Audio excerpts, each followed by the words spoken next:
Hello and नमस्कार। मैं Surendra Verma Bhatner IAS के ऑनलाइन प्लेटफॉर्म पर आप सबका हार्दिक स्वागत करता हूं। मोस्ट वेलकम, हार्दिक अभिनंदन।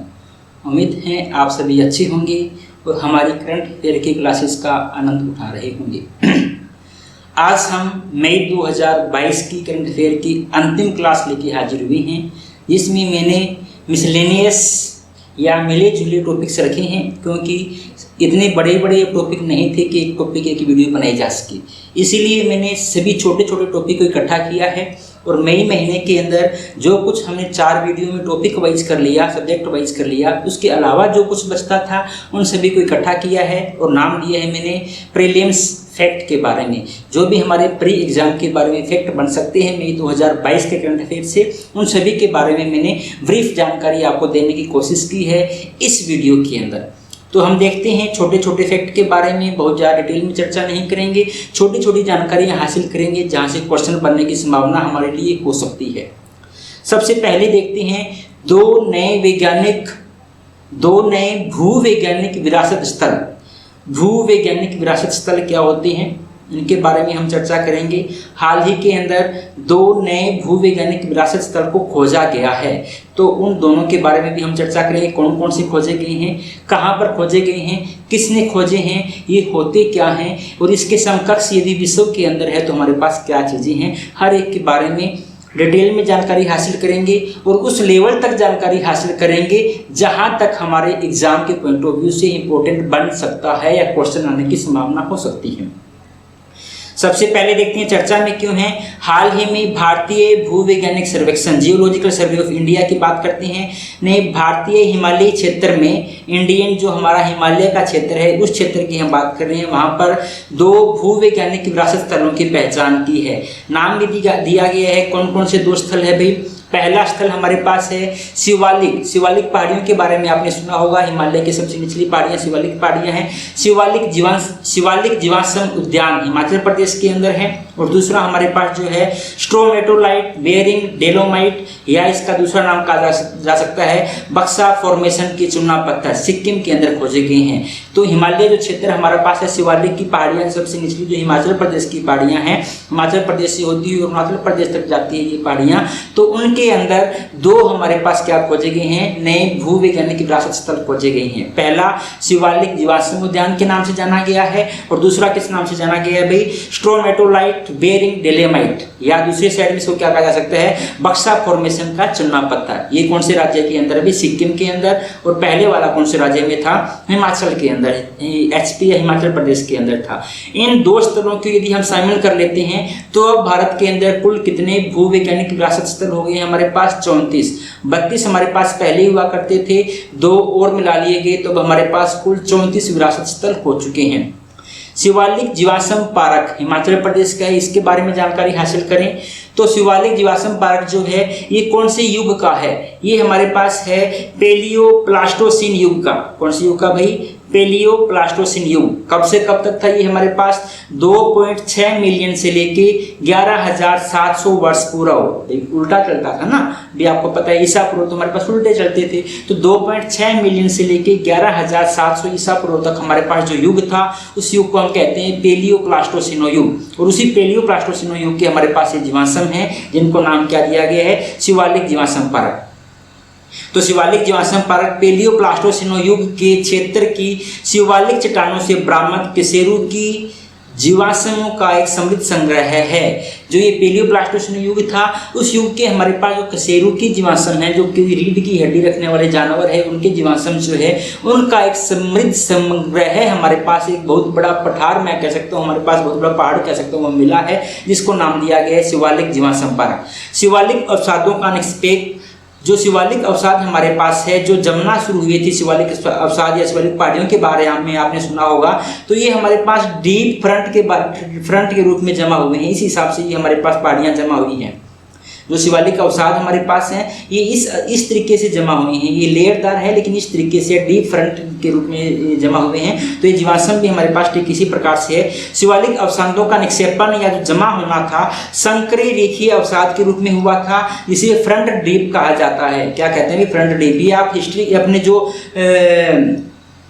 जियोग्राफिकल जो आप पढ़ोगे ज्योग्राफी आप पढ़ोगे ना, स्ट्रक्चरल ज्योग्राफी आप पढ़ोगे, स्ट्रक्चरल ज्योग्राफी के अंदर आप इन सभी चीज़ों को बड़े ध्यान से देखोगे कि कौन सी लेयर कैसे बनी है, पहाड़ कैसे बने, किस टाइप के हमारे पास पहाड़ हैं, लहरदार पहाड़ है, बर्फदार पहाड़ है, डीप पहाड़ है, वैलियाँ हमारे पास कैसे बनी, V valley, U valley, C valley जो है, इन सब के बारे में जानकारी हासिल करोगे। वहाँ पे फ्रंट डिप के बारे में भी आपको पढ़ाया जाएगा। यह है हिमालय का मध्य न्यूनतम युग 23 मिलियन वर्ष से लेकर इसकी शुरुआत के बाद में विकसित होना शुरू हुआ था। ये तो अपने आम बात है, आप जानते हो। दूसरा हमारे पास पहला हमने क्या देखा, शिवालिक पहाड़ कब का है भाई, प्लास्टिसिनो, जो हमारे पास पेलियोप्लास्टिसिनो युग है उसका है। दूसरा जो कशेरू के जीवाश्म है उनका हमारे पास समुद्र समूह है। और तीसरा याद रखने वाली बात जो है, जो शिवालिक पहाड़ियाँ हमारे पास है, शिवालिक के जो अवसाद है वो किस रूप में जमा हुए थे, वो फ्रंट डिप के रूप में जमा हुए हैं। ये हमसे पूछे जाने वाले फैक्ट हैं।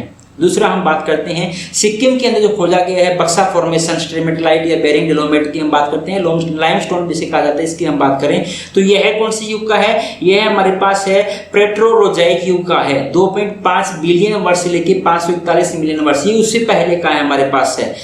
प्रोटेरोजोइक युग का हमारे पास है, उससे संबंध रखता है। जो डोलोस्टान हमारे पास चट्टाने हैं, डोलोस्टोन चट्टाने हमारे पास, जो तलछटी हमारे पास चट्टाने हैं, ऊपरी सतह की चट्टाने जो हैं, ये काफी हद तक हमारे पास क्या होती हैं भाई, स्ट्रोमेटोलोटिक होती है। इसका मतलब क्या है, प्री कैम्ब्रियन एंगल संरचनाएं हैं, ये प्री कैम्ब्रियन एलक्स हमारे पास संरचनाएं हैं, इस तरह की हमारे पास संरचनाएं हैं।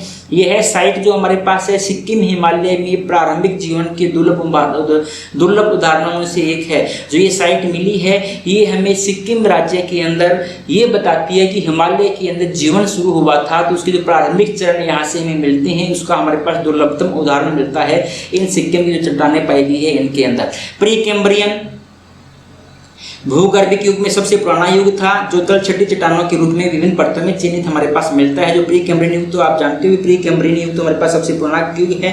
प्री कैम्ब्रियन युग, उसके बाद कैम्ब्रियन युग, उसके बाद पोस्ट कैम्ब्रियन युग, इस हिसाब से हमने डिसाइड किए हैं ग्रुप को। जो प्री कैम्ब्रियन युग हमारे पास है सबसे पुराना ग्रुप है, और उसी ग्रुप की या उसी काल की हमारे पास ये चट्टानें पाई जाती हैं। और ये चट्टानें हमारे पास तलछटी चट्टानें हैं, और ये हमारे पास परत दर परत बनी हुई है। ऐसे नहीं है कि एक ही परत में चट्टानें होंगी, ये हमारे पास परत दर परत बनी हुई है। अलग अलग परत के अंदर अलग अलग स्ट्रक्चर हमें देखने को मिलती है।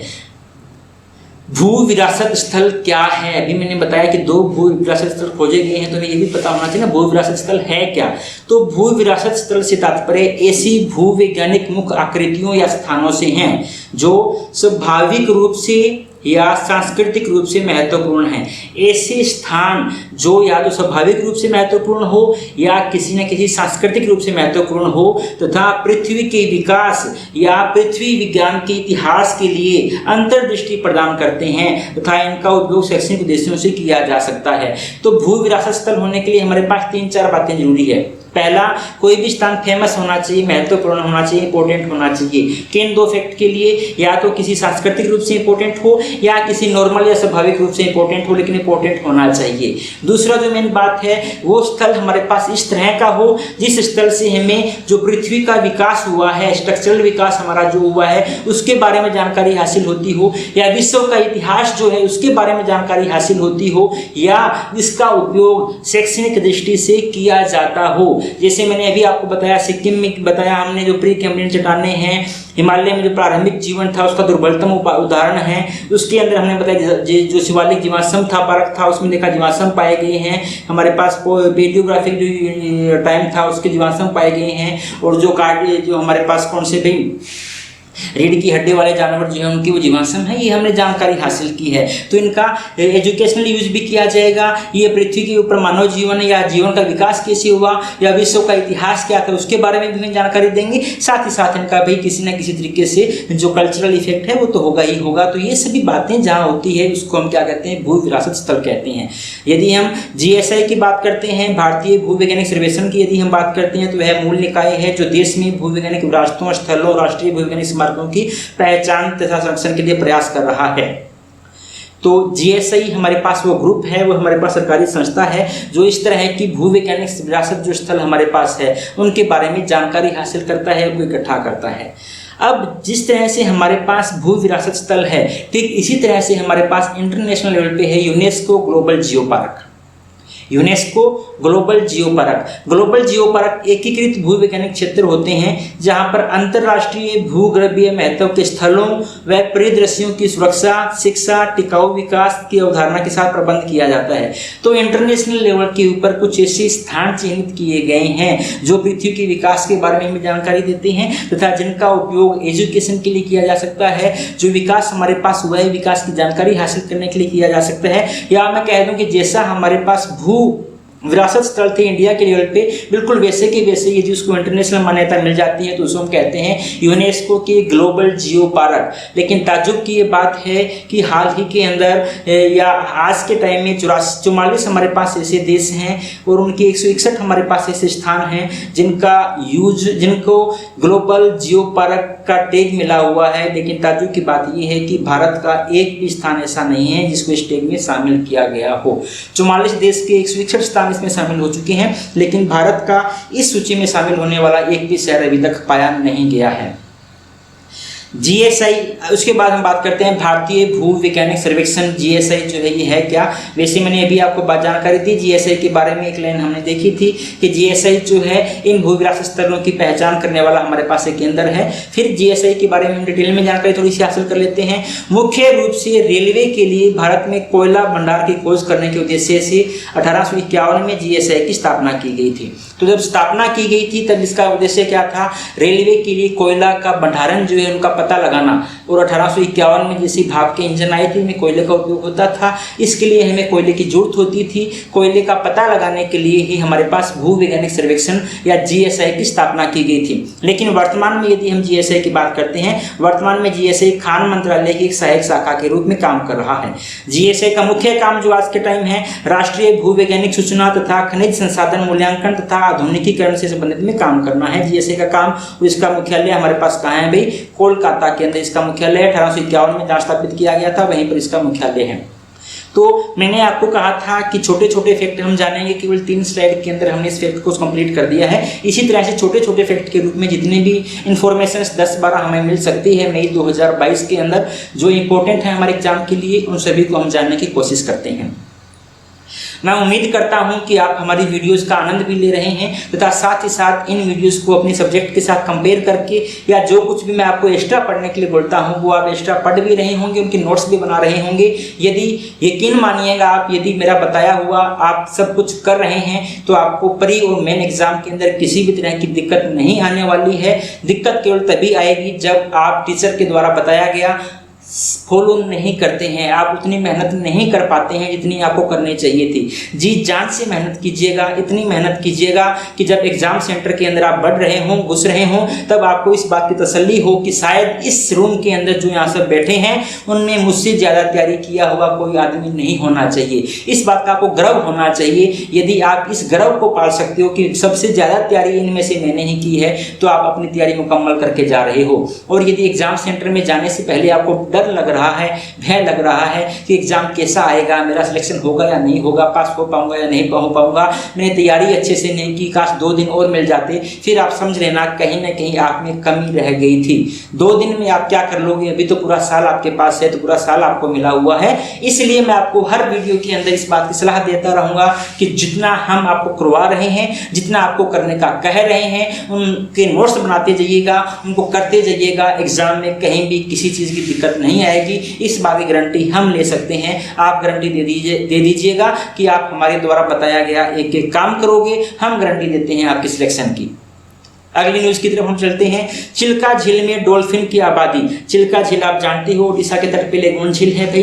चिल्का झील के अंदर डॉल्फिन की आबादी चर्चा का विषय बनी हुई क्यों थी भाई? ओडिशा के तट तथा उसके जलीय निकायों में डॉल्फिन की आबादी में वृद्धि हुई है। डॉल्फिन मछली है भाई, आप जानते हैं। तो ओडिशा के जो तटीय क्षेत्र है वहां पे डॉल्फिन में क्या हुई है? बढ़ोतरी हुई है। लेकिन चिल्का झील जो है, चिल्का झील में इरावदी डॉल्फिन पाई जाती है। डॉल्फिन 6 प्रजातियां हैं, उसमें से इरावदी डॉल्फिन जो है चिल्का झील में पाई जाती है, उसकी संख्या में गिरावट आई है।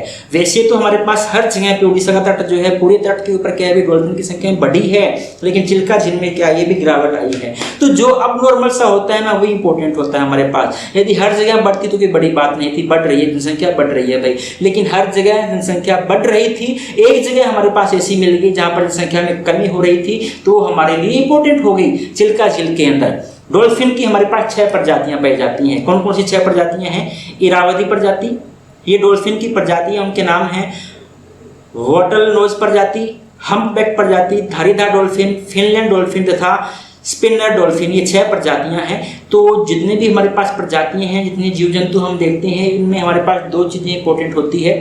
पहला हमारे पास इंपॉर्टेंट होता है कि इनका आवास स्थान हमारे पास कहाँ है, और दूसरा इंपॉर्टेंट होता है कि इनको जो संरक्षण की स्थिति जो इनकी है, IUCN की लिस्ट के अंदर संरक्षण की स्थिति क्या है, साइट में संरक्षण की स्थिति क्या है, या जो भारत के वन्य जीव संरक्षण अधिनियम है उनमें इनको कौन सी लिस्ट के अंदर रखा गया है, ये हमारे पास इंपॉर्टेंट होता है। तो हम देखते हैं कि ये 6 जो प्रजातियां डॉल्फिन की हमने पढ़ी हैं, इन 6 की 6 प्रजातियों का आवास कहाँ कहाँ पर है तथा इन 6 की 6 प्रजातियों में जो संरक्षण की स्थिति है वो क्या क्या है, हम सबके बारे में हम जानकारी हासिल करते हैं। सबसे पहले हम जानकारी हासिल करते हैं इरावदी डॉल्फिन के बारे में। ध्यान से देखिए कि अभी जो मैंने देखा है कि वो जो चिल्का लेक में जो पाई जाती है हमारे पास डॉल्फिन, उसका नाम भी क्या है? इरावदी है। तो हम इसी इरावदी की हम बात कर रहे हैं। सबसे पहले आवास। इरावदी डॉल्फिन दक्षिण तथा दक्षिणी पूर्व एशिया के तटीय क्षेत्रों की 3 नदियों के अंदर पाई जाती है। 3 नदियां कौन कौन सी? पहली ऐरवाडी नदी, ये म्यांमार की है। महाकम नदी इंडोनेशिया बोर्निया की है। और तीसरी मेकांग नदी जो चाइना की है और इंडिया के अंदर आती है। जो मेकांग नदी है वहाँ पर कौन सी पाई जाती है? भी इरावदी डॉल्फिन कंबोडिया तथा लाओ PDR के बीच में नदी में 118 मील की दूर के अंदर पाई जाती है। संरक्षण की स्थिति मैंने कहा, आवास कहाँ है, उसके बाद दूसरा इंपॉर्टेंट हमारे पास क्या होता है, इनकी संरक्षण की स्थिति हमारे पास क्या है। तो IUCN की जो रेड लिस्ट है उसके अंदर ये संकटग्रस्त स्थिति के अंदर है, एंडेंजर्ड है। दूसरा, साइट की लिस्ट के बाद यदि हम बात करते हैं तो साइट की लिस्ट में ये हमारे पास जो इसकी शेड्यूल नंबर 1 है इसमें शामिल है। और यदि हम वाइल्ड लाइफ प्रोटेक्शन एक्ट हमारे पास भारतीय जो कानून है 1972 का, उसकी बात करते हैं तो ये अनुसूची नंबर 1 के अंदर शामिल है। दूसरा हम चर्चा करते हैं इंडो पैसिफिक वॉटल नोज जो हमारे पास डॉल्फिन है उसके बारे में हम चर्चा करते हैं। ये दूसरी हमारे पास प्रजाति है डॉल्फिन की।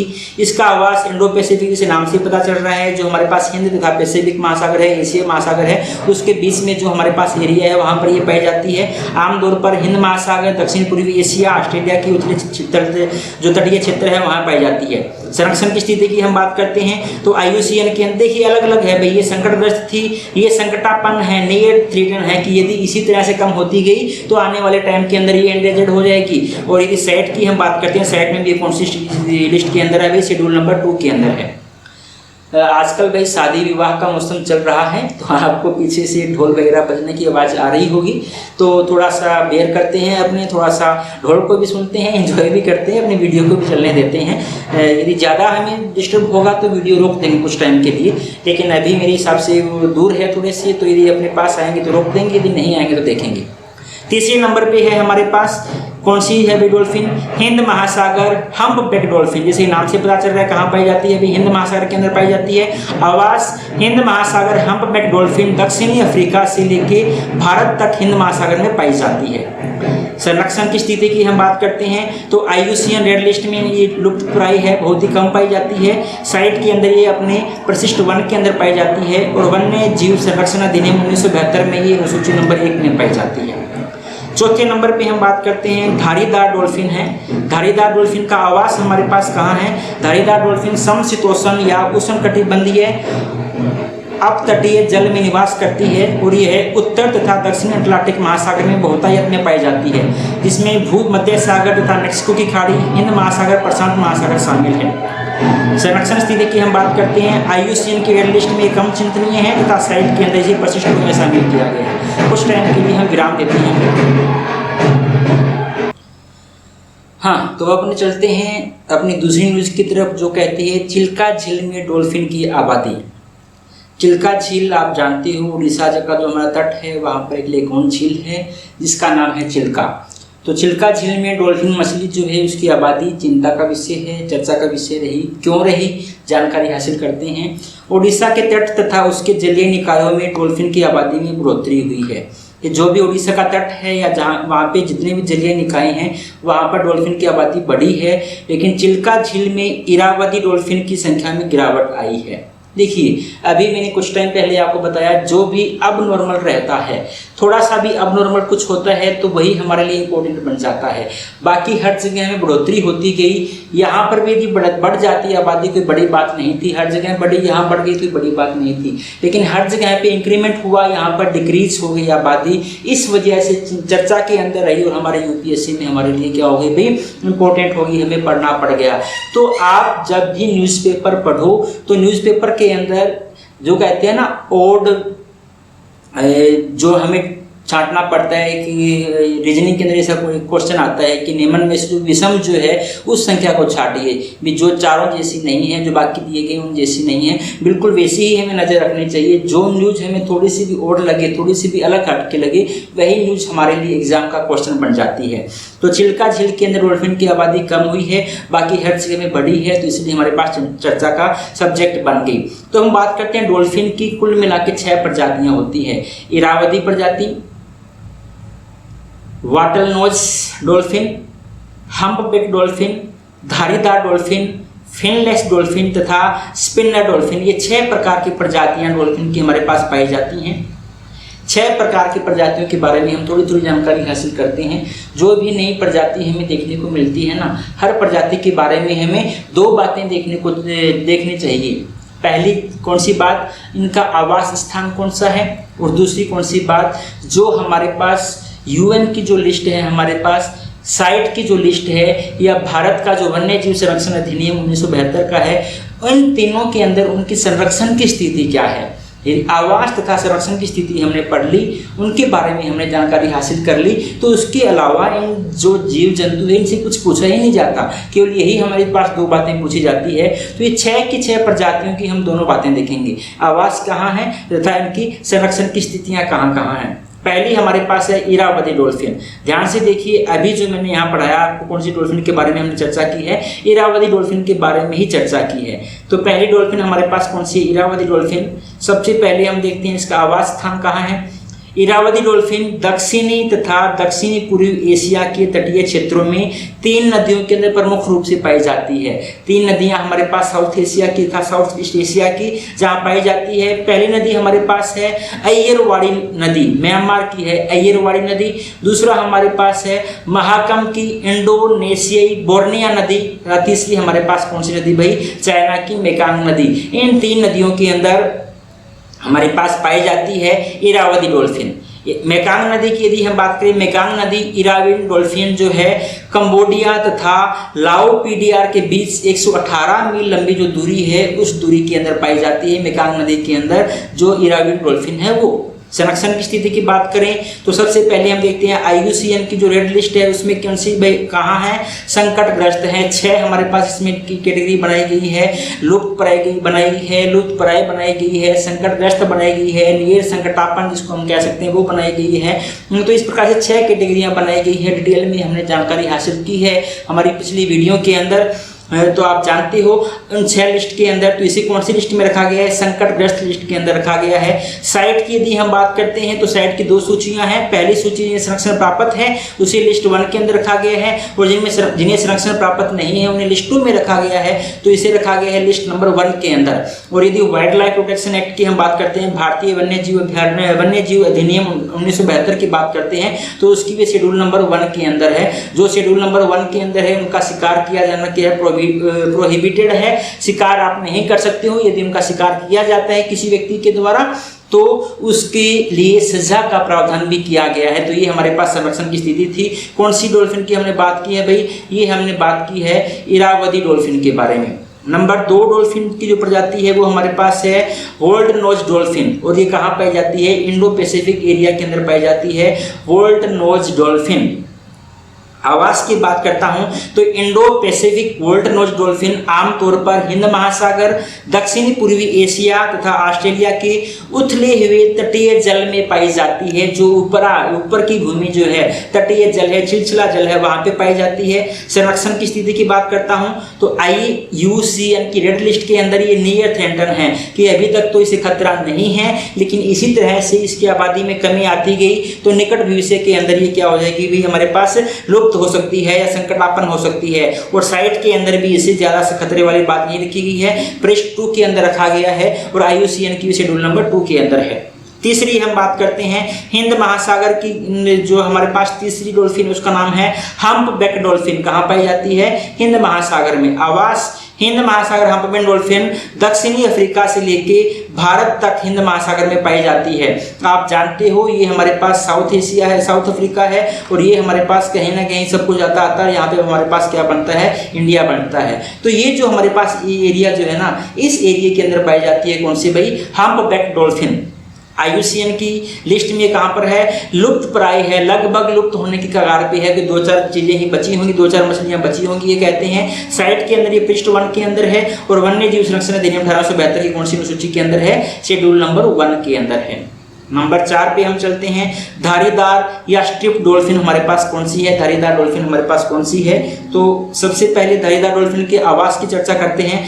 धारीदार डॉल्फिन समशीतोष्ण तथा उष्णकटिबंधीय अपतटीय जल में निवास करती है। कौन से जल में भाई? समशीतोष्ण जल के अंदर या उष्णकटिबंधीय जल के अंदर, लेकिन कौन सा भाई? अपतटीय जल, जो तटों के आसपास का जल है वहीं पर ये निवास करती है, बहुत दूरी है, जंग समुद्र में नहीं पाई जाती है। यह उत्तर और दक्षिणी अटलांटिक महासागरों में बहुतायत में पाई जाती है। इसमें भूमध्य सागर तथा मेक्सिको की खाड़ी, हिंद महासागर, प्रशांत महासागर भी शामिल है। तो ये इन सभी महासागरों में ये बहुतायत के अंदर पाई जाती है। संरक्षण की स्थिति की हम बात करते हैं तो ये कम चिंतनीय है भाई, काफी मात्रा के अंदर पाई जाती है, कम चिंतनीय है। पृष्ठ 2 के अंदर पाई गई है। इंडिया जो हमारा संरक्षण है, वन्य जीव संरक्षण अधिनियम, इसमें इसे स्थान नहीं दिया गया है क्योंकि ये इंडिया में नहीं पाई गई है।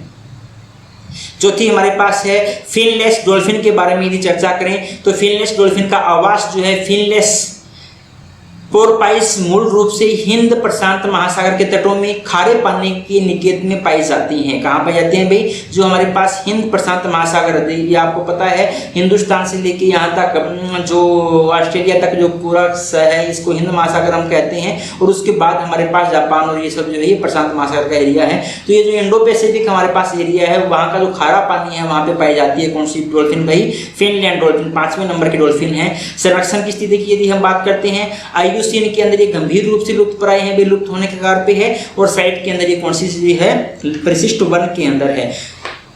स्पिनर डॉल्फिन की यदि हम बात करते हैं, स्पिनर डॉल्फिन विशेष डॉल्फिन है, छोटी डॉल्फिन होती है, ये खड़ी हो जाती है। आपने कई ऐसी वीडियोज देखी होंगी, बिल्कुल खड़ी डॉल्फिन जो है छोटे से चोंच के साथ लोगों के साथ खेल रही होती है, ये स्पिनर डॉल्फिन ही होती है। आवास स्पिनर डॉल्फिन एक छोटी डॉल्फिन है जो विश्व भर में अपतटीय उष्णकटिबंधीय जल के अंदर पाई जाती है। जो उष्णकटिबंधीय जल है पूरे विश्व में जहां जहां पाया जाता है वहां के तटों के आसपास स्पिनर डॉल्फिन पाई जाती है। यह अपनी कलाबाजियों के प्रदर्शन के लिए विख्यात है। मैंने कहा बहुत सी वीडियो आपको जो मिलती है डॉल्फिन की वो स्पिनर डॉल्फिन होती है, जिसमें यह अपने अनुदैर्ध्य एक्स के चारों ओर घूमती है तथा हवा के अंदर छलांग लगाती है। ये ऐसे खड़ी हो जाती है, ऐसे ऐसे ऐसे चक्कर लगाती है, जैसे नर्तकी को आपने देखा होगा अपनी एडी के ऊपर खड़ी होकर चक्कर लगाती है, ठीक उसी तरह से ये चक्कर लगाती है तथा बहुत लंबी लंबी छलांगें लगाती है, कलाबाजियां करती है। इन्हीं कलाबाजियों के लिए प्रसिद्ध है, इसीलिए इसे कहा जाता है स्पिनर डॉल्फिन, जो स्पिन करती है इसी डॉल्फिन।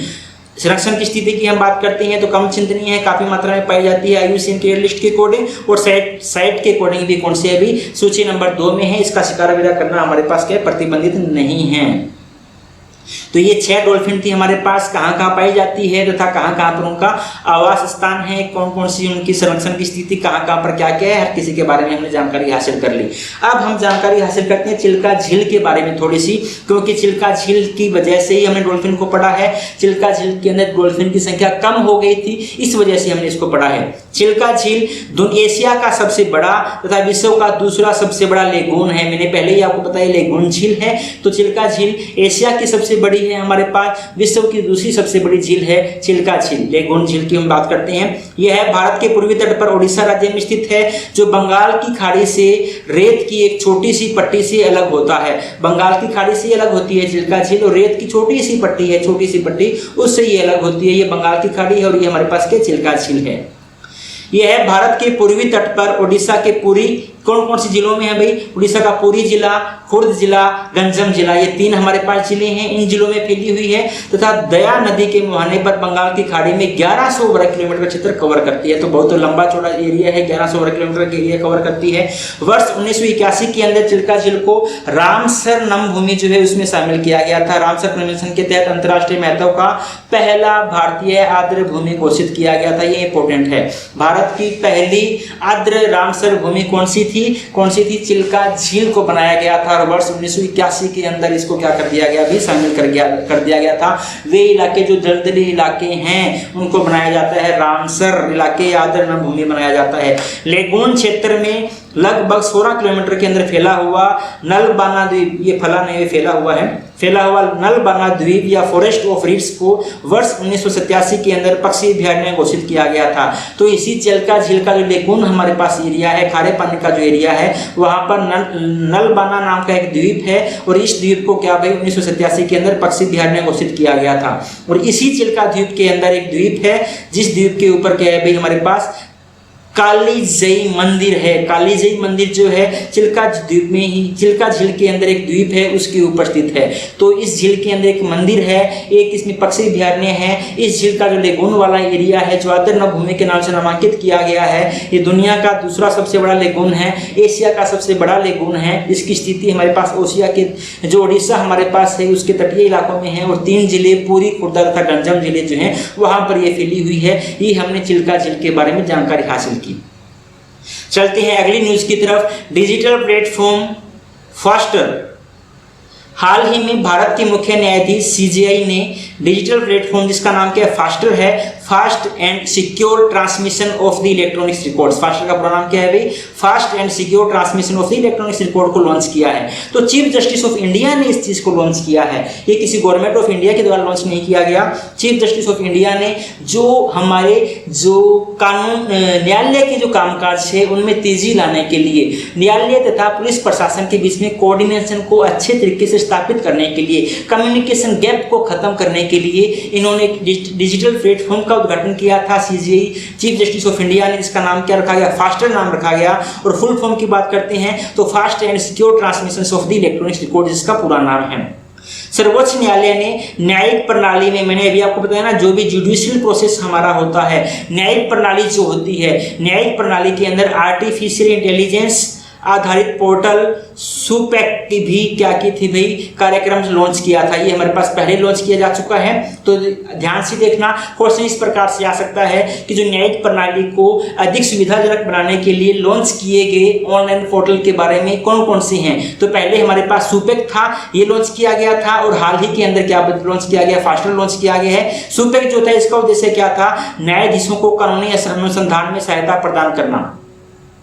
यदि कोई भी न्यायाधीश अपना निर्णय सुनाता है तो निर्णय सुनाने के लिए उसके पास उस निर्णय से संबंधित जो पूर्व निर्णय हैं, पहले से सुनाए जा चुके निर्णय सुप्रीम कोर्ट और हाई कोर्ट्स के हैं, उनका नॉलेज होना चाहिए। उन निर्णयों के नॉलेज को उपयोग करते हुए सुप्रीम कोर्ट आगे अपना जजमेंट देता है। तो पहले अब तक यदि हम बात करते हैं तो किताबों के अंदर ढूंढना पड़ता था, लेकिन सुपेक जो हमारे पास आर्टिफिशियल इंटेलिजेंस आधारित पोर्टल है, इसके अंदर जितने भी केस रिलेटेड होते हैं, उस केस से संबंधित जिस पे आप जजमेंट देने वाले हो, उससे संबंधित जितने भी आपके पूर्व के निर्णय हैं, चाहे इंडियन निर्णय हो या कोई रिलेटेड हमारे पास जो प्रीवी काउंसिल के डिसीजन वगैरह थे, वो सब कुछ एक साथ आपके पास आ जाते हैं। आप उनका नॉलेज लेते हो, उसके बाद यदि आप जजमेंट सुनाते हैं तो आपको बहुत ज़्यादा सहायता मिलती है इस चीज से और परफेक्ट जजमेंट आपका हो जाता है। कई बार हम देखते हैं, आपने बहुत सा पॉलिटी के अंदर पढ़ा होगा कि सुप्रीम कोर्ट ने पहले इसी मामले के अंदर ये कहा, कुछ टाइम बाद ये कह दिया, आपने ही बात कंट्रोवर्सी कर दी सुप्रीम कोर्ट ने। तो ऐसा भी हो सकता है कि पहले वाला जजमेंट जो है सुप्रीम कोर्ट की नॉलेज के अंदर ही नहीं आया हो, ये भी तो हो सकता है।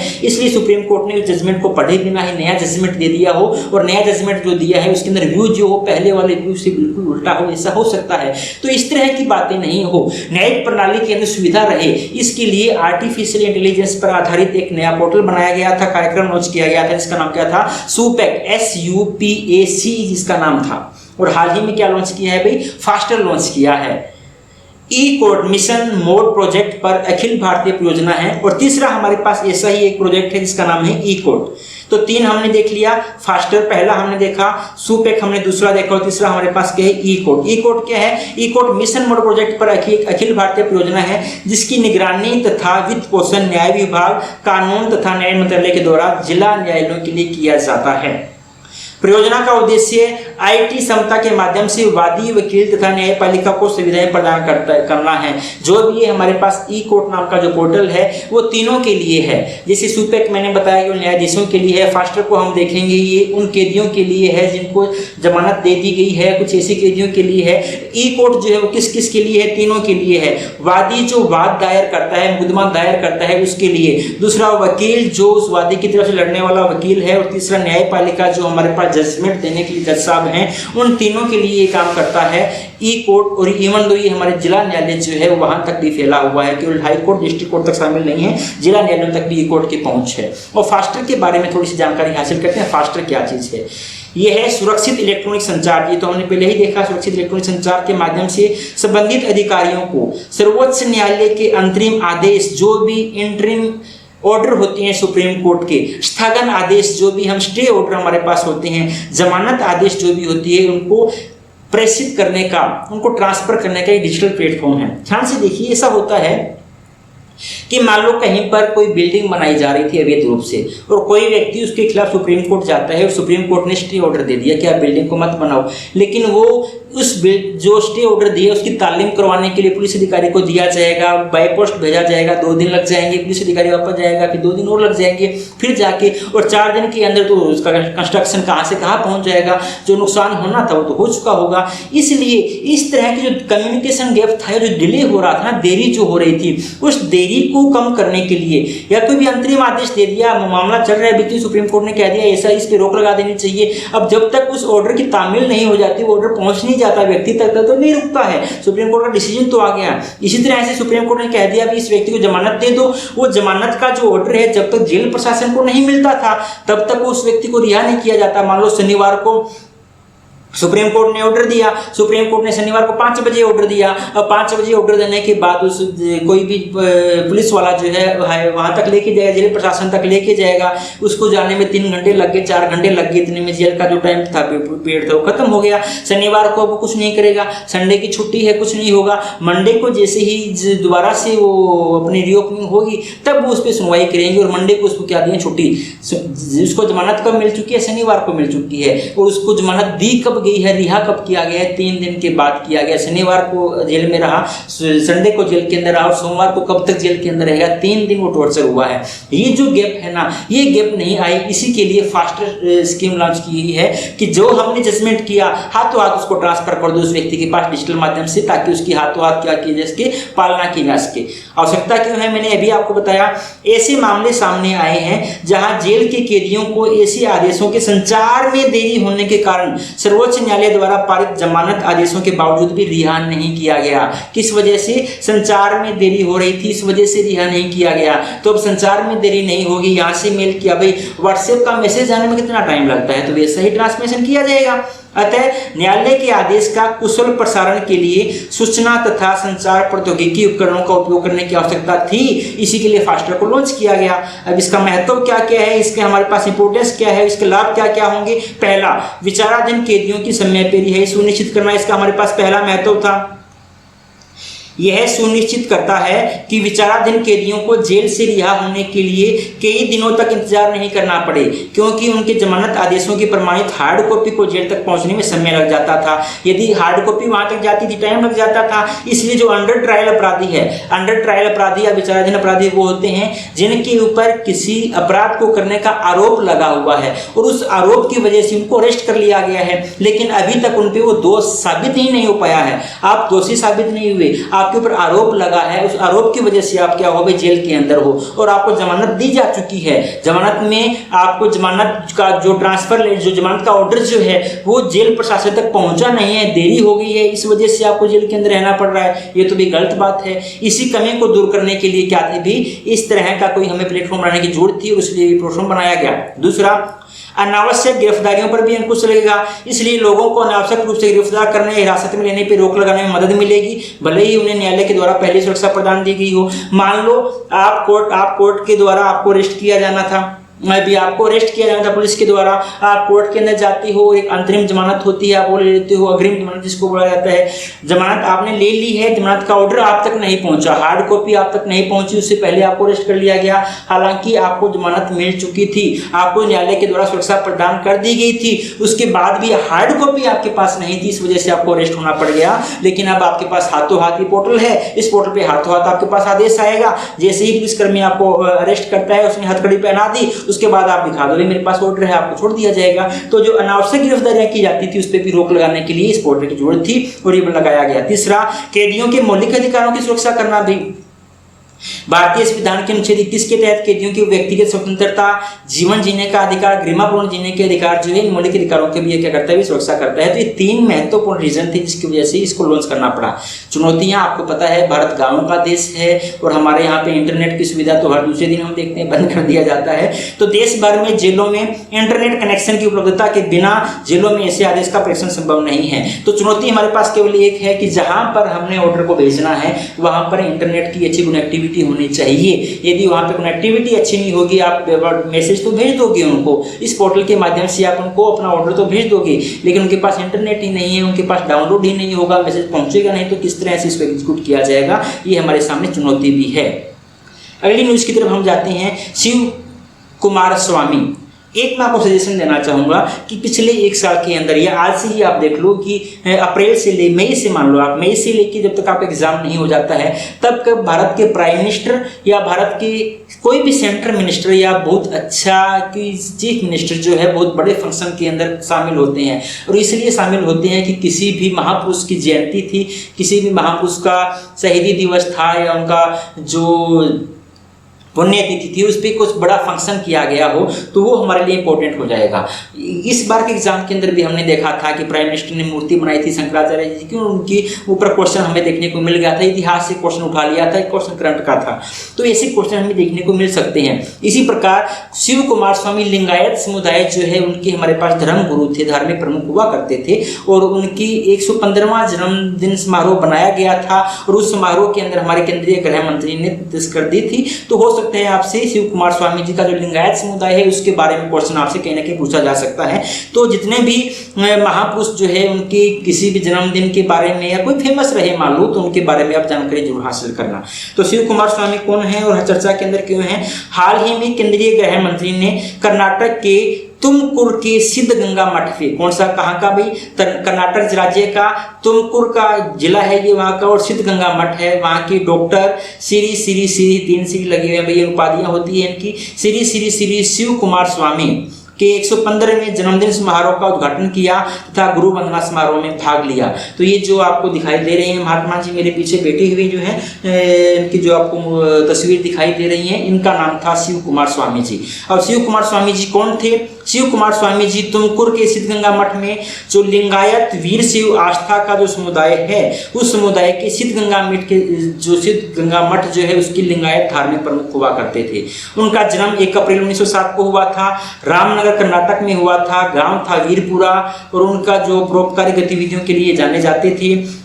उन्होंने बसवेश्वर के विचार को साकार करने, बसवेश्वर जो लिंगायत समुदाय जो है उसके प्रवर्तक माने जाते हैं, बसवेश्वर के विचार को साकार करने के लिए 88 वर्षों तक कार्य किया। 1907 में इनका जन्म हुआ था और 2019 में भाई इनको मोक्ष की प्राप्ति हुई थी या इन्होंने अपना शरीर त्याग दिया था। तो ये लगभग 112 साल तक जीवित रहे थे और उस 112 साल में 88 सालों तक ये शिक्षा, समानता तथा लोगों को आध्यात्मिक रूप से जागृत करने के लिए ये काम करते रहे। उनके द्वारा किए गए सामाजिक कार्यों के लिए मान्यता प्रदान करने हेतु 2015 के अंदर उन्हें तीसरा सर्वोच्च सम्मान आप जानते हो पद्म भूषण से सम्मानित किया गया। 2007 में कर्नाटक सरकार ने इन्हें कर्नाटक रत्न से सम्मानित किया था। 1965 के अंदर बहुत पहले ही कर्नाटक विश्वविद्यालय के द्वारा इन्हें डॉक्टरेट ऑफ लिटरेचर की मानद उपाधि से सम्मानित किया गया था। PhD थे भाई, ये डॉक्टर तभी लगा हुआ है इनके नाम के आगे। उन्होंने श्री ये ध्यान देने वाली इंपॉर्टेंट है, उन्होंने श्री सिद्ध गंगा एजुकेशन सोसाइटी ट्रस्ट की स्थापना की। इन्होंने एक एजुकेशन ट्रस्ट बनाया है जो कर्नाटक में प्राथमिक स्कूल खोलता है, नेत्रहीन के लिए स्कूल खोले हुए हैं, कला, विज्ञान, वाणिज्य तथा इंजीनियरिंग, यहाँ तक कि बीटेक कॉलेज भी खोले हुए हैं। 125 एजुकेशन इंस्टीट्यूट को ये क्या करता है, भी ऑर्गेनाइज कर रहा है। इनका जो इंस्टीट्यूट था सिद्ध गंगा एजुकेशन सोसाइटी ट्रस्ट की हम बात कर रहे हैं। वह अपने अनुयायियों के बीच में वॉकिंग गॉड के नाम से, जिंदा भगवान के नाम से जाने जाते थे। वॉकिंग गॉड, चलते फिरते भगवान के नाम से जाने जाते थे, और 2019 के अंदर इनका निधन हो गया। ये तो बात हम कर रहे थे शिव कुमार स्वामी जी की। अब हम बात करते हैं लिंगायत समुदाय के प्रमुख थे। तो लिंगायत समुदाय के बारे में हम एक दो लाइनें जान लेते हैं। लिंगायत शब्द एक ऐसे व्यक्ति को दर्शाता है जो एक विशिष्ट दीक्षा समारोह के दौरान अपने शरीर के ऊपर लिंग, शिवलिंग, जो ये लिंग लिखा हुआ है इसका मतलब है शिवलिंग, भगवान शिव का एक प्रतिष्ठित रूप अपने शरीर के ऊपर धारण करता है। तो लिंगायत समुदाय के अंदर जो भी शामिल होता है उसके एक बहुत बड़ा समारोह किया जाता है, उस समारोह के अंदर ये शिवलिंग को अपने शरीर के ऊपर धारण करते हैं। लिंगायत 12वीं सदी के समाज सुधारक जो हमारे पास कवि विश्वेश्वर थे, इनके अनुयायी माने जाते हैं। इनके बारे में मैंने अभी आपको बताया कि इनके जो प्रथम गुरु थे वो कौन माने जाते हैं, कवि विश्वेश्वर माने जाते हैं। लिंगायत जो है सत्य एकेश्वरवादी है, ये केवल एक ही ईश्वर है इसमें विश्वास करते हैं, और ये केवल एक भगवान में विश्वास करते हैं और शिवलिंग की पूजा करने का आदेश देते हैं। इसके अलावा ये किसी और भगवान को नहीं मानते हैं। और लिंग शब्द की यदि हम बात करते हैं तो हम आम भाषा के अंदर शिवलिंग की जो मूर्ति देखते हैं उसके बारे में हमारे पास चर्चा आती है कि शायद वो शिवलिंग होगा, लेकिन लिंगायत समुदाय वाले शिवलिंग को ये नहीं मानते हैं कि जो मंदिर के अंदर स्थापित कर दिया गया लिंग है वो शिवलिंग होगा, लेकिन ये क्या मानते हैं, सार्वभौमिक ऊर्जा के द्वारा योग्य सार्वभौमिक चेतना जो है, जो सारा पूरी संसार के अंदर फैली हुई ऊर्जा है, उस ऊर्जा से यदि आप एनर्जी प्राप्त करते हो और आपके अंदर एक एनर्जी मिलती है और संसार के अंदर चेतना जागृति होती है, उस चेतना को ये क्या मानते हैं भी, इस भगवान शिव का प्रतीक मानते हैं। उसी प्रतीक को ही हम संस्कृत भाषा में लिंग के रूप में जानते हैं।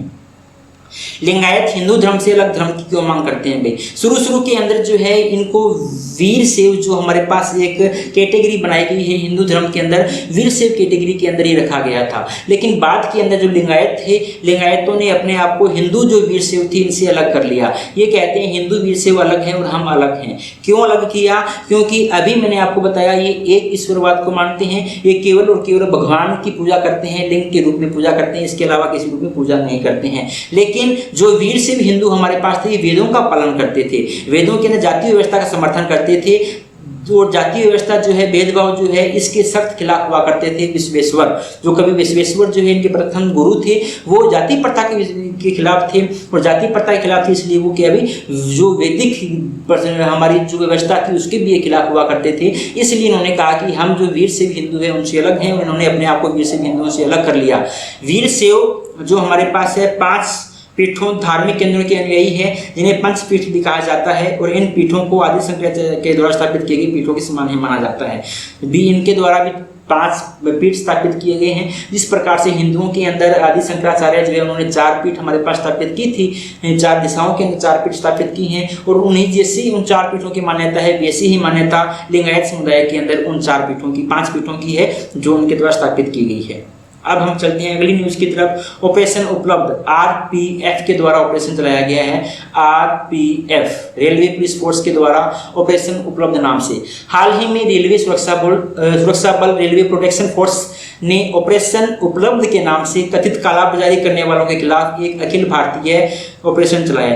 भाई आपने देखा होगा कि जब आप किसी भी टिकट को लेने कि आपने जब यात्रा करनी होती है और आप टिकट लेने जाते हो तो बहुत से वहाँ पर ब्रोकर घूमते रहते हैं कि आपकी यहाँ का टिकट चाहिए 50 रुपये दीजिए, हम आपको एक्स्ट्रा 50 रुपये दीजिए, हम आपको टिकट ला के दे देंगे, कन्फर्म टिकट ला के दे देंगे। तो बहुत से ऐसे लोग कालाबाजारी करते हैं। जैसे ही टिकट की ओपनिंग होती है वो 50-50, 60-60, 100-100, जैसे होली का टाइम हो गया, दिवाली का टाइम हो गया, एग्जाम का टाइम हो गया, जब भीड़ भाड़ का टाइम होता है तब वो लोग 50-50, 100-100 टिकट इकट्ठी बुक करवा लेते हैं, और उसके बाद उनको हाई दाम के ऊपर, उच्च रेट के ऊपर उनको क्या करते हैं, बिक्री करते हैं उनकी। तो इसी कालाबाजारी को रोकने के लिए रेलवे प्रोटेक्शन फोर्स जो है, रेलवे सुरक्षा बल जो है, उसने पूरे भारत के अंदर एक अभियान चलाया था। उस अभियान का नाम क्या रखा था, ऑपरेशन उपलब्ध, टिकटों के अंदर हो रही कालाबाजारी को रोकने के लिए। तो ऑपरेशन उपलब्ध के बारे में पहली जानकारी आरपीएफ के द्वारा चलाया गया है। दूसरी किसके लिए भाई, जो टिकटों के अंदर कथित कालाबाजारी हो रही थी उसको रोकने के लिए पूरे भारत में चलाया गया।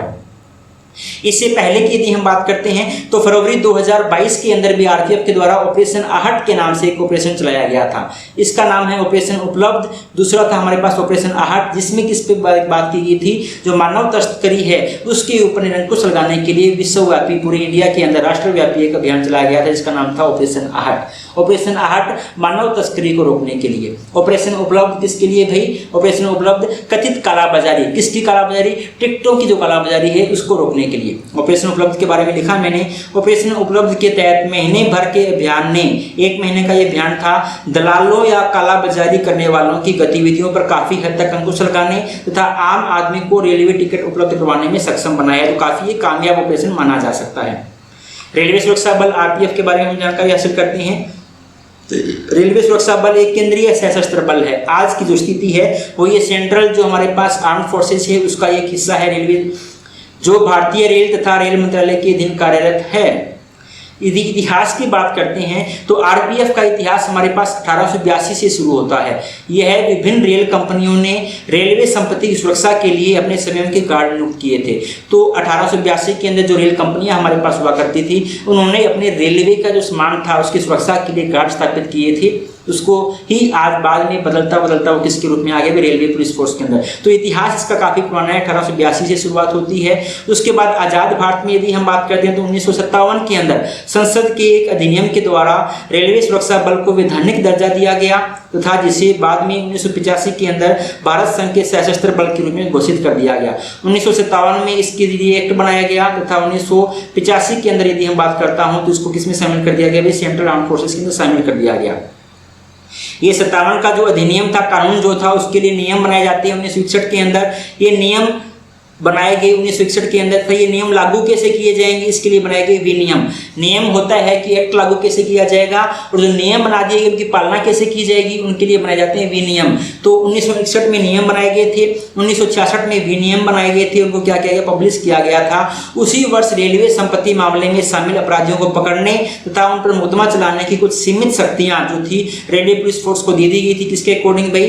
रेलवे संपत्ति गैर कानूनी कब्जा अधिनियम 1966 के तहत। तो रेलवे संपत्ति गैर कानूनी कब्जा अधिनियम 1966 के तहत जो ये हमारे पास रेलवे पुलिस फोर्स था, इसको क्या शक्ति दी गई है भाई? जो भी रेलवे की संपत्ति को क्या करता है, हड़प करता है, तो उन पर मुकदमा चलाने की पावर दी गई है। रेलवे के स्पेशल कोर्ट होते हैं, स्पेशल कोर्ट के अंदर फास्ट ट्रैक इनमें क्या होती है? सुनवाई होती है। आपने सुना होगा रेलवे की प्रॉपर्टी यदि आपने जब्त कर ली तो आपको दिल्ली तक के चक्कर काटने पड़ेंगे। तो रेलवे की जो प्रॉपर्टी है वो बहुत कम चोरी की जाती है, लोग चोरी नहीं करते हैं। संघ के सशस्त्र बल के रूप में बल के गठन तथा रखरखाव हेतु आरपीएफ अधिनियम 1957 को तदनुसार 1985 में संसद द्वारा संशोधित किया गया। मैंने आपको बता दिया ना, 57 में बनाया गया था, 85 में इसको संशोधित किया गया, 85 में इसे क्या दे दिया गया भाई? सशस्त्र बल का दर्जा दे दिया गया।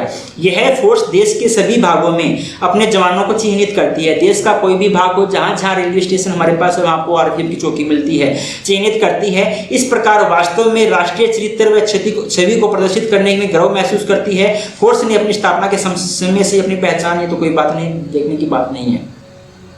तो रेलवे फोर्स का हमने कौन सा ऑपरेशन जाना? ऑपरेशन उपलब्ध। किसके बारे में था भाई? टिकटिंग की जो कालाबाजारी है उसको रोकने के लिए।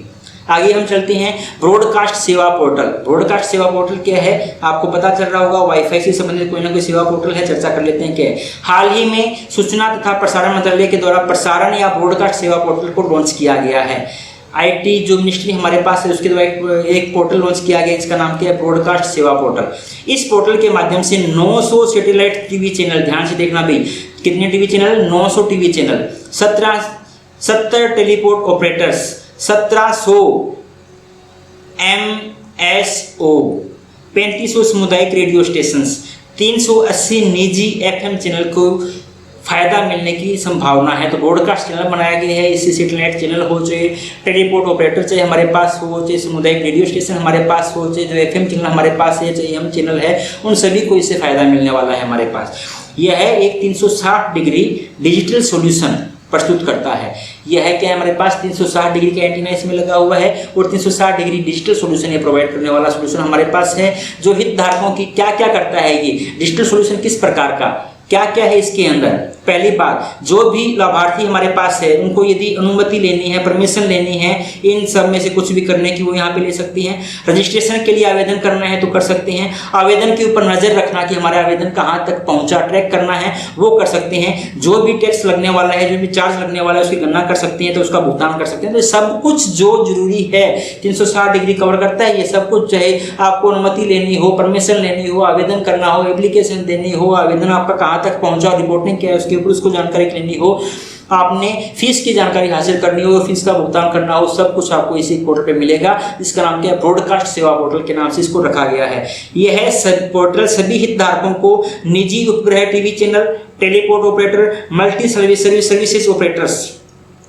सामुदायिक तथा निजी रेडियो चैनल आदि के लिए डिजिटल इंडिया के प्रयासों के लिए सेवा प्रदान करते हैं। ये तो हमने पहले ही देख चुका है, सेम वही बात लिखी गई है। उद्देश्य क्या है इसका? उद्देश्य है प्रसारण संबंधी गतिविधियों के लिए सूचना तथा प्रसारण मंत्रालय के द्वारा जारी विभिन्न पंजीकरणों, अनुमतियों, लाइसेंस हेतु आवेदन करने के लिए हितधारकों तथा आवेदकों को एकल बिंदु एक स्थान की। अभी जब हमने देखा ना, ये करता क्या है भाई, आपने कुछ भी करना हो, आप कुछ भी करने के लिए एक जगह पे आ सकते हो और एक ही पोर्टल के ऊपर ऑनलाइन आप आवेदन कर सकते हो। यही इसका उद्देश्य था। पहले अलग अलग चीज़ों के लिए अलग अलग था, पंजीयन आपने करवाना है तो किसी और ऑफिस के धक्के खाओ, परमिशन आपने लेनी है किसी और ऑफिस में आप जाओ, लाइसेंस के लिए अप्लाई करना है कहीं और जाओ, आप फीस भरनी है कहीं और जाओ। तो इन सब सुविधाओं को एक ही मंच के ऊपर इकट्ठा कर दिया गया। यही इसका उद्देश्य था हमारा ब्रॉडकास्ट सेवा पोर्टल का। महत्व क्या है? यह है आवेदनों की टर्न अराउंड समय को कम करेगा। टर्न अराउंड समय क्या है भाई? यहाँ से आप भेजते हो और वहाँ से वापस आपके पास रिप्लाई आती है। आपने आवेदन किया, एप्लीकेशन दी और उसका रिजल्ट आपके पास या उसका रिस्पॉन्स आपके पास आया, उसमें जो टाइम लगता है इसको कहते हैं टर्न अराउंड टाइम। तो ये जो है इसका इंपॉर्टेंस हमारे पास है कि ऑनलाइन आपने आवेदन किया है, ऑनलाइन आपके पास परमिशन आ जाएगी। जो टर्न अराउंड टाइम था उसमें क्या लगेगा भाई? कम टाइम लगेगा। साथ ही आवेदकों को प्रगति को ट्रैक करने में मदद करे। डेफिनेटली आपको आवेदन अच्छे से मिल रहा है, एक प्लेटफॉर्म पे आपको सब कुछ मिल रहा है तो भी आवेदक ज्यादा होंगे। यह है भारत के कारोबारी माहौल, जो भारत सरकार का प्रमुख फोकस है, उसमें सुधार करेगा। भारत सरकार हमेशा से चाहती है कि जो कारोबारी लोग हैं या जो मेड इन इंडिया की बात करते हैं, आत्मनिर्भर भारत की बात करते हैं कि नए नए रोजगार का सृजन हो, उसके तहत ये भारत सरकार की मदद करने वाला है। ब्रॉडकास्ट सेवा पोर्टल व्यापार करने में आसानी तथा प्रसारण क्षेत्रों को सशक्त बनाने के लिए भारत सरकार की प्रतिबद्धताओं का उदाहरण है। भारत सरकार ये चाहती है कि व्यापार करने में आसानी हो, ट्रांसमिशन जो है बहुत आसानी से हो। उसी का ही एक एग्जाम्पल हमारे पास ब्रॉडकास्ट सेवा पोर्टल है। पोर्टल प्रसारण क्षेत्र में विकास तथा प्रबंधन के लिए एक कुशल तथा पारदर्शी प्रणाली स्थापना करने में सक्षम होगा। यह मेक इन इंडिया तथा डिजिटल इंडिया पहल को बढ़ावा करने के दृष्टिकोण के अनुरूप होगा। तो इसका जो महत्व था इसके बारे में हमने जानने की कोशिश की। आगे हम चर्चा करते हैं मिशन इंटीग्रेटेड बायो रिफाइनरीज। जो बायो रिफाइनरीज है उसके बारे में हमने एक मिशन शुरू किया है जिसका नाम क्या रखा है? Mission integrated. कुछ संस्थाओं को, कुछ ग्रुपों को मिला के बनाया गया है mission integrated bio refineries. Bio refineries के बारे में एक मिशन है, चर्चा देखते हैं क्यों है। हाल ही में केंद्रीय विज्ञान तथा प्रौद्योगिकी राज्य मंत्री ने मिशन इंटीग्रेटेड बायो रिफाइनरीज को पूरी तरह से चालू करने के साथ साथ स्वच्छ ऊर्जा के लिए PPP, public private partnership mode में विषय के लिए प्रमुख पहल की शुरुआत की है। तो जो बायो रिफाइनरीज है इसको प्रभावी रूप से बनाने के लिए प्राइवेट सेक्टर की भी मदद लेनी पड़ेगी हमें। इस बात को भारत सरकार ने समझा है और इसी के तहत प्राइवेट सेक्टर की मदद लेने के लिए हमने मिशन इंटीग्रेटेड, मैंने कहा ना कुछ संस्थाओं को मिला के बनाया गया है, तो पब्लिक तथा प्राइवेट दोनों को मिलाया गया है, इसलिए कहा गया मिशन इंटीग्रेटेड। किसके लिए? बायो रिफाइनरीज के लिए। बायो रिफाइनरीज का मतलब क्या है? हमें बायो जो एक हिसाब से कह दूं, जो रासायनिक जो हमारे पास जैविक संसाधन है, रासायनिक ऊर्जा के स्रोत हैं, उनसे हट के हम बायो ऊर्जा के स्रोतों की तरफ शिफ्ट होना चाहते हैं। उसके बारे में हमें क्या लगाना पड़ेगी भाई? बायो रिफाइनरी लगानी पड़ेगी। उसके बारे में प्रोजेक्ट की पहल की गई है। मिशन इंटीग्रेटेड बायो रिफाइनरी की आवश्यकता हमें क्यों पड़ी? परिवहन तथा रसायन क्षेत्रों से ग्रीन हाउस गैसों का उत्सर्जन पहले ही वैश्विक उत्सर्जन का लगभग 1/4 हो चुका है और यह है, इसमें परिवहन जो है केवल 1/4 है कि जितनी भी ग्रीन हाउस गैसें होती है उसका जो 1/3 जो है ना, 1/3 किसके लिए है? जो ट्रांसपोर्ट में यूज होता है हमारे पास, तथा साथ ही साथ जो हमारे पास केमिकल्स यूज होते हैं, कि रासायनिक ऊर्जा के सोर्स यूज होती हैं, चाहे किसी के अंदर हो, उद्योगों के अंदर हो, उन सब के अंदर हो, तो पूरे प्रदूषण में ग्रीन हाउस गैसों का उत्सर्जन जितना होता है उसका 1/3 केवल ट्रांसपोर्ट तथा रासायनिक क्षेत्रों से उत्सर्जित हो जाता है। और इसका भी यदि हम बात करता हूं कि इसका 1/4 जो है केवल और केवल परिवहन से ही क्या होता है भाई हमारा उत्सर्जित होता है। यदि हमने परिवहन से उत्सर्जित होने वाले ग्रीन हाउस गैसों को कंट्रोल कर लिया तो जलवायु परिवर्तन को हम काफ़ी हद तक क्या कर सकते हैं, कंट्रोल कर सकते हैं। इसलिए जीवाश्म आधारित ईंधन रसायनों तथा सामग्रियों हेतु कम कार्बन तथा नवीनीकरणीय विकल्पों की आवश्यकता थी और विशेष रूप से लंबी दूरी के परिवहन तथा उद्योगों जैसे कठिन क्षेत्रों के अंदर तो हमें बायो जो हमारे पास रिफाइनरीज है या जो जैविक ईंधन है उसको उपयोग करने की जरूरत थी और इसलिए हम इस जो हमारे पास मिशन जो है इसको हम लेके आए हैं।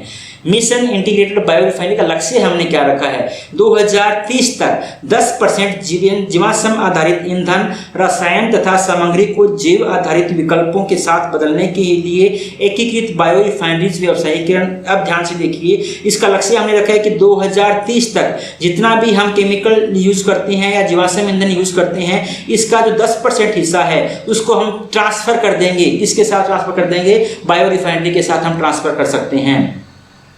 मिशन इंटीग्रेटेड बायो रिफाइनरी क्या है, अब ध्यान से देखते हैं इसके बारे में हम क्या क्या है। मैंने सब कुछ बता दिया, एक बार पढ़ लेते हैं। इसमें कौन कौन से देश हैं, कौन कौन उसका पार्टनर है, सब कुछ हम जानकारी हासिल करते हैं।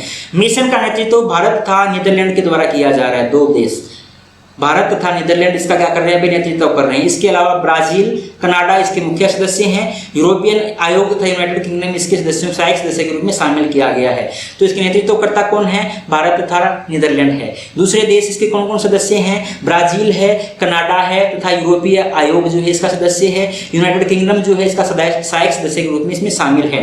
यह है मिशन इनोवेशन के द्वारा। मिशन इनोवेशन हमारा एक मिशन है जो गैर परंपरागत ऊर्जा स्रोत है उनके बारे में काम करता है। तो मिशन इनोवेशन के द्वारा शुरू किया गया छठा मिशन है। यह है किसके बारे में काम करता है, स्वच्छ हाइड्रोजन के बारे में काम करता है, हरित ऊर्जा प्रणाली के बारे में काम करता है, शुद्ध शून्य शिपिंग के बारे में काम करता है, कार्बन डाइऑक्साइड को हटाने, शहरी संक्रमण पर केंद्रित करने के मामले में पहल करता है। तो ये 5-6 मामलों में पहल कर रहा है ताकि पर्यावरण का जो प्रदूषण है कम हो, जलवायु का क्षरण हमारे पास कम हो। यह जैव आधारित विकल्पों पे हमें ध्यान देता है, विशेष रूप से जैव ईंधन की लागत प्रतिस्पर्धा में सुधार करते हुए नई उभरती हुई तकनीक का क्या करता है, समर्थन करता है। जैव ईंधन जो है उसमें नई नई टेक्निक का हम उपयोग करें और जैव ईंधन को 2030 तक कितना कर दें, 10% उपयोग कर दें। मिशन इंटीग्रेटेड बायो रिफाइनरी भविष्य के लिए कम कार्बन वाले अक्षय ईंधन, रसायन तथा सामग्री हेतु नवाचार में तेजी लाने हेतु देशों, अंतर्राष्ट्रीय संगठनों, कॉर्पोरेट क्षेत्रों, शैक्षणिक संस्थानों, नागरिक समाज को एक गतिशील तथा परिणाम उन्मुख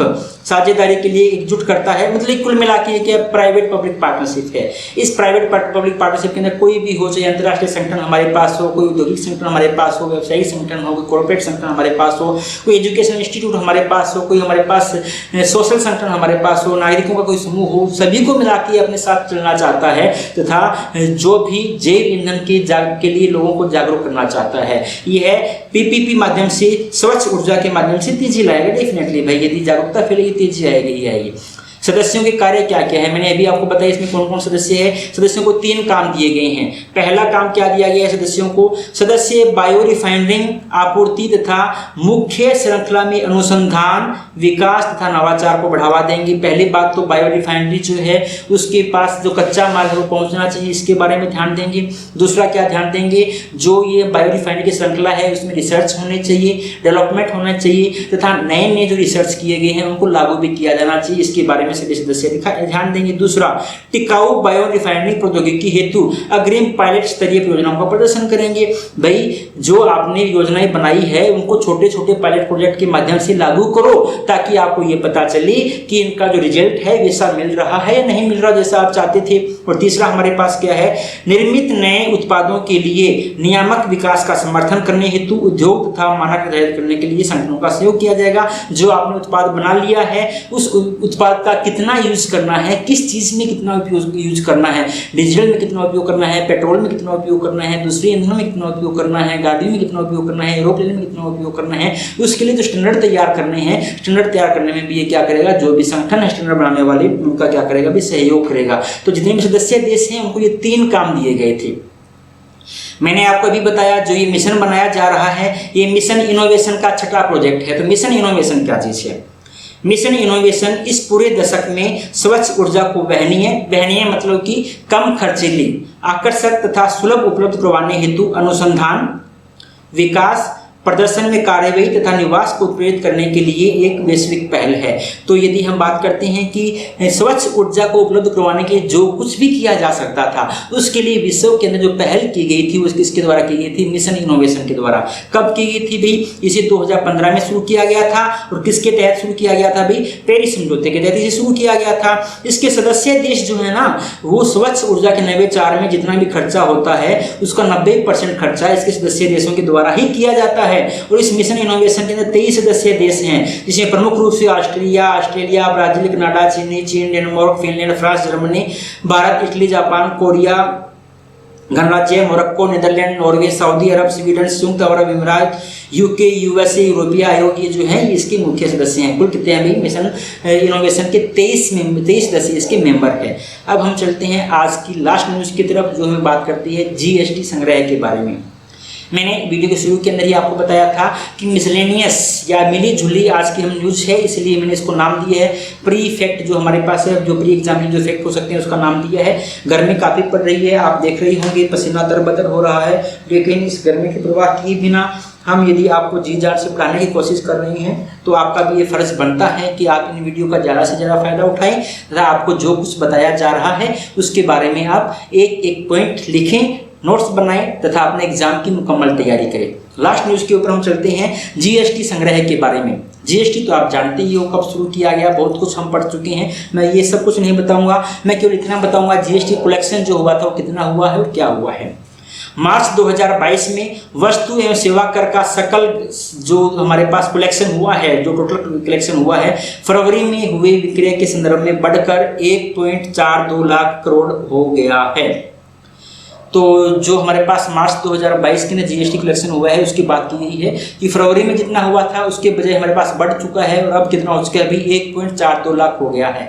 और ये संग्रह यदि हम बात करते हैं मार्च 2021 से तुलना करें तो 14.7% ज़्यादा है। मार्च 2020 से तुलना करें तो 45% ज़्यादा है। मार्च 2020 में कम क्यों था? इसलिए कम था कोरोना की वजह से लॉकडाउन लगा हुआ था तो जीएसटी में छूट दी गई थी, बहुत सी कंपनियां बंद थी, जीएसटी कम भरा गया होगा। लेकिन हाल ही की यदि हम बात करते हैं मार्च 2021 के साथ तुलना करते हैं तो इन दोनों से ही ज़्यादा इस बार हमारे पास मार्च 2022 के अंदर हुआ है, 1.42 लाख करोड़ रुपए हुआ है। जीएसटी संग्रह में वृद्धि का कारण क्या है? पहले वृद्धि का कारण हमारे पास ये है, देखो पहला तो ये है कोरोना से निजात मिल गई है, उद्योग धंधे वापस आ चुके हैं, एक्टिविटीज हमारे पास फिर से शुरू हो गई है। दूसरा हमारे पास रीजन ये है नकली बिल भेजने वाले लोगों के खिलाफ कार्रवाई की गई है। कोई भी कंपनी धारक व्यापारी नकली बिल ट्रांसफर किया करते थे तो उनके खिलाफ कार्रवाई की गई है। तो कार्रवाई की गई है तो लोगों ने नकली बिल देना खत्म कर दिया है, नकली बिल देना खत्म किया है, असली बिल दिए तो उसमें जीएसटी उन्होंने भरना शुरू किया है। दूसरा उत्कर्मी शुल्क संरचना। उत्कर्मी शुल्क संरचना क्या है ये देखते हैं पहले। उत्कर्मी शुल्क संरचना एक ऐसी स्थिति को दर्शाती है जहां पर आगत निवेश तथा इनपुट पर टैक्स की दर यानी जीएसटी आउटपुट पर टैक्स की दर से अधिक होती है। उत्कर्मी संरचना क्या होती है कि जो आप जीएसटी ले रहे हो, देखो सामान आपके पास आता भी है और सामान आपके यहाँ से जाता भी है, तो ये वो सामान है जिसको मैं कह सकता हूँ आप क्या करते हो भाई, आयात करते हो, और ये वो सामान है जिस पे आप क्या करते हो, निर्यात करते हो। जो सामान आपके पास आया उसके ऊपर आपने टैक्स लिया ज़्यादा, उस पर क्या लिया टैक्स आपने ज़्यादा। जो सामान आपने भेजा उसमें आपने टैक्स दिया कम, तो आपने टैक्स ज़्यादा इकट्ठा किया और कम दिया तो आपके पास टैक्स क्या रहा, सरप्लस रहा। तो यही इसमें लिखा गया है कि उत्कर्मी शुल्क संरचना को ठीक करने के लिए जीएसटी परिषद के द्वारा लॉजिकल काम किए गए थे, लॉजिकल कदम उठाए गए थे, जिसकी वजह से हमारा टैक्स क्या होने लगा, बचने लगा। तीसरी हमारे पास इंपॉर्टेंट क्या था, आर्थिक सुधार हमने किए हैं तथा घरेलू खपत के अंदर हमने क्या की है, वृद्धि की है। और चौथा हमारे पास के व्यवसायिक गतिविधियों के अंदर तीव्र रिकवरी हुई है। मैंने आपको बता दिया कोरोना के बाद में जो हमारे पास व्यवसायिक विक्रियाएं जो हैं ठप हो चुकी थी कोरोना की वजह से, वो वापस सभी क्या आ चुकी है, पटरी के ऊपर आ चुकी है। वस्तु एवं सेवा कर क्या है, छोटा सा बता देता हूँ। 101वें अधिनियम के तहत शुरू किया गया था। 101 संविधान संशोधन अधिनियम जो था 2016 में, उसके तहत ही शुरू किया गया था। देश के सबसे बड़े अप्रत्यक्ष करों में सुधार में से एक है। इसे जो शुरू किया गया तब नारा दिया गया था वन नेशन वन टैक्स। मैं जल्दी पढ़ रहा हूँ, मैं मान के चलता हूँ जीएसटी आपने बहुत पढ़ लिया होगा, उसको समझाने की जरूरत नहीं है। जीएसटी में उत्पाद शुल्क, मूल्य वृद्धि टैक्स, सेवा कर, विलासिता कर जैसे जितने भी कर है उनको अप्रत्यक्ष रूप में समाहित कर लिया गया है। एक ही टैक्स बना दिया गया है भाई, अलग अलग टैक्स सब आपको नहीं देने पड़ते हैं। यह एक अनिवार्य रूप से कौन सा कर है भाई, उपभोक्ता कर है, जो अंतिम उपभोग करने के बिंदु पर लगाया जाता है। जो अंतिम उपभोग करता है वस्तु का, उस पर जीएसटी लगाया जाता है। इसमें दोहरे कराधान, करों का व्यापक प्रभाव, करों की बहुलता, वर्गीकरण के मूल्य इत्यादि को कम करने में मदद मिली है तथा आम राष्ट्रीय बाजार को प्रस्तुत किया है। भाई पहले में पता ही नहीं होता था कौन कौन टैक्स देना है, कहाँ कहाँ टैक्स देना है, लेकिन अब एक पता है भी एक टैक्स देना है, जीएसटी देना है, सभी कुछ इसी के अंदर आ गया। वस्तुओं या सेवाओं यानी इनपुट पर खरीद के लिए एक व्यापारी के द्वारा कर भुगतान किया जाता है। अब जीएसटी को अंतिम वस्तुओं तथा कर की आपूर्ति पर लगाया जाता है। ठीक है, तो पहले क्या था, व्यापारी ने खरीदा तब टैक्स लगा, कंपनी ने खरीदा तब टैक्स लगा, जो होलसेलर था उसने खरीदा तो टैक्स लगा, रिटेलर ने खरीदा तो टैक्स लगा और आपने बेचा तो टैक्स लगा। अब ऐसा नहीं है, अब जो एंड उपभोक्ता है केवल उसके पास टैक्स लगता है, बाकी पे नहीं लगता है। सेट ऑफ टैक्स को इनपुट टैक्स से क्रेडिट भी कहा जाता है। सेट ऑफ टैक्स का रूप है ये, और सेट ऑफ ये भाई इकोनॉमिक्स की टर्म है, हम जब इकोनॉमिक्स पढ़ रहे होंगे तब हम पढ़ेंगे सेट ऑफ टैक्स क्या होता है, इनपुट टैक्स क्रेडिट क्या होता है, ये सब हम बाद में पढ़ेंगे। जीएसटी के तहत संरचना, जीएसटी आपको किस तरह से प्रभावी होती है। जीएसटी 3 रूप में आपको मिलता है। पहला जीएसटी मिलता है सीजीएसटी, जिसको सेंट्रल जीएसटी कहते हैं। उत्पाद शुल्क, सेवा कर इत्यादि को कवर करने के लिए हमारे पास सीजीएसटी है। वेट, लग्जरी टैक्स इत्यादि के लिए हमारे पास, आपको पता है ना वेट कौन लगाता है, राज्य सरकार लगाती है, तो वेट वगैरह के लिए हमारे पास एसजीएसटी है, स्टेट जीएसटी इसको हम कहते हैं। जो अंतर्राष्ट्रीय व्यापार है उसको कवर करने के लिए हमारे पास आईजीएसटी है, इंटीग्रेटेड जीएसटी है। जीएसटी हमारे पास 3 तरह का है। सेंट्रल जीएसटी जो उत्पाद शुल्क है, सेवा कर, उसको कवर करता है। एसजीएसटी जो राज्य सरकार के टैक्स है, इसको लग्जरी टैक्स कहा जाता है, विलासिता टैक्स कहा जाता है। साथ ही साथ जो वेट लगाया जाता है उसको कवर करने के लिए एसजीएसटी हमारे पास, और तीसरा हमारे पास आईजीएसटी है जो इंटरनेशनल व्यापार है उसको कवर करता है, इसको कहते हैं इंटीग्रेटेड जीएसटी। आईजीएसटी जो है अलग कर नहीं है, बल्कि राज्यों तथा संघ के द्वारा करों का समन्वय स्थापित करने की एक प्रणाली है। जितने भी ये टैक्स है इनको 4 स्लैब लिखा है भाई, वैसे तो इनको माना जाता है 5 स्लैब माना जाता है। 5वीं मानी जाती है 0% टैक्स की स्लैब की शुल्क मुक्त है, लेकिन ये टैक्स की हम बात करते हैं 4 स्तरीय हमारे पास है। 5% टैक्स लगता है कुछ चीज़ों पे, कुछ पे 12% लगता है, कुछ पे 18% लगता है, कुछ पे 28% लगता है। तो 4 हमारे पास स्तर है जिन पे टैक्स लगते हैं। ये हमारी आज की लास्ट वीडियो थी, या लास्ट वो था आज का हमारा स्लाइड थी जिसके बारे में हमने जानकारी हासिल थी। तो आज हमने क्या जाना है, आज हमने जाना है जो भी हमारे प्री एग्जाम के लिए कुछ फैक्ट बन सकते थे, और उन फैक्ट के बारे में कम से कम 10 से 12 हमने न्यूज़ को कवर करने की कोशिश की है। मई 2012 का जितना भी हमारे लिए इम्पोर्टेंट जो करंट अफेयर था, जितना हमें लगा इम्पोर्टेंट करंट अफेयर, वो हमने कवर करने की कोशिश की है। इसके अलावा यदि आप कहीं से भी किसी भी अच्छे इंस्टीट्यूट की कोई भी बुक यदि करंट अफेयर की आप पढ़ना चाहते हो तो पढ़ सकते हो। कुरुक्षेत्र को पढ़ सकते हो, आप योजना को पढ़ सकते हो, वहाँ से आपको और भी ज़्यादा सहायता मिल सकती है। वरना जितना हमें लगा इम्पोर्टेंट लगा उतना हमने करने की कोशिश की है। मई 2022 हमारा कंप्लीट होता है। अब हम कल से जुलाई 2022 की जो वीडियो है वो आपके सामने लेके हाजिर होंगे। तब तक के लिए धन्यवाद।